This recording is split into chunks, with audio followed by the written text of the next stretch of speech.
মাহিন ইনি একজন সমন্বয়ক, তিনি আজকে সরাসরি বলে দিলেন যে ভিকটিম কার্ড প্লে করো না, সংখ্যালঘু বলে কোনো ব্যাপার নেই। ভাবুন 7%, একটা দেশের 7% পপুলেশন, সত্যিই তারা সংখ্যালঘু, তাদেরকে নিয়ে তাদের দেশের সমন্বয়ক বা যারা মাথা তারা এই কথা বলছেন। আমাদের দেশের দায়িত্বটা ঠিক কতটা গুরুত্বপূর্ণ একবার শোনাবো মোহাম্মদ মঈনুদ্দিনের বক্তব্য।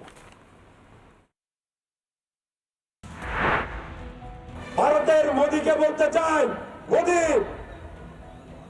শুনে রাখ, তুই কান খুলে শুনে রাখ, বাংলাদেশের জনগণ ঐক্যবদ্ধ ছিল, ঐক্যবদ্ধ আছে এবং ঐক্যবদ্ধ থাকবে। বারবার সংখ্যালঘু সংখ্যালঘু এই শব্দ বাংলাদেশে আর চলবে না। বারবার সংখ্যালঘু বলে ভিকটিম কার্ড প্লে করার যে গেম, সেই গেম কিন্তু আমরা বুঝে গিয়েছি। আমরা কিন্তু সংখ্যালঘু তত্ত্বকে অস্বীকার করি। বাংলাদেশে সংখ্যা গুরুও নেই, বাংলাদেশের সংখ্যা লঘুও নেই, বাংলাদেশে শুধু আছে বাংলাদেশি। মানসবাবু 7% বা 8% পপুলেশন বাংলাদেশের হিন্দুদের। দেখুন আজকে যদি ভারতের কোনো নেতা যেভাবে বলতেন যে ভারতবর্ষে কোনো সংখ্যালঘুও নেই, ভারতবর্ষে কোনো সংখ্যাগুরুও নেই, আমরা সবাই সমান, মাইনরিটি কার্ড খেলবে না, ভারতবর্ষে যদি বলা হতো, ভাবুন আগুন জ্বলে যেত। আর বাংলাদেশে সত্যি 7% পপুলেশন, 5, 4, 3, 2 করে একদিন হয়তো হিন্দু শূন্য হয়ে যাবে বাংলাদেশটা। এটাকে বদলাতে হবে তো, এবং আপনাদের তো দায়িত্ব নিতে হবে। এই যে শাক্ত আলাদা, শৈব আলাদা, ব্রাহ্মণ আলাদা, জাত আলাদা, বটেঙ্গে তো কটেঙ্গে, এই স্লোগান এখন গ্লোবালি তো মন্ত্রোচ্চারণের মতন বলতে হবে না। প্রথম কথা হচ্ছে যে বাংলাদেশ এখন একদল অসভ্য বর্বর মানে নাবালক মৌলবাদীদের হাতে পড়েছে, এটা নিয়ে কোনো সন্দেহ নেই। এবং ডক্টর ইউনূস সেগুলোকে ব্যক্তি স্বার্থ চরিতার্থ করার জন্য মদত দিচ্ছে। এবার একটা দেশ যদি হঠাৎ করে একদল বর্বর মৌলবাদী নাবালকের হাতে পড়ে, তার যা অবস্থা সেটা বাংলাদেশের মানুষ এখন হাড়ে হাড়ে টের পাচ্ছে। ইসকনের সঙ্গে যে দূরত্ব সেটা কিন্তু আজকের নয়, মানে গত 6 মাসের ধরে মৌলবাদীরা এই প্রচার করছে। তার একটা বড় কারণ হচ্ছে বাংলাদেশে গ্রামকে গ্রাম ধর্মান্তরণ হচ্ছিল গত 1 বছর 2 বছর ধরে, একটা গ্রাম এক দিনে কনভার্ট করা হচ্ছিল, সেইটা ইসকন আটকে দিয়েছে।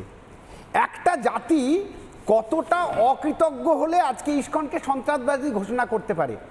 বাংলাদেশ যখন স্বাধীন হয় তখন ইসকনের একজন ভক্ত, তার নাম জে হ্যারিসন, তিনি একটি কনসার্টের আয়োজন করেছিলেন, সেটার নাম ছিল কনসার্ট ফর বাংলাদেশ। সেখানে রবিশঙ্করকে নিয়ে যাওয়া হয়েছিল। সেই জলসাতে যত টাকা উঠেছিল ইসকন সেই সমস্ত টাকা বাংলাদেশের উন্নয়নের জন্য দিয়েছিল।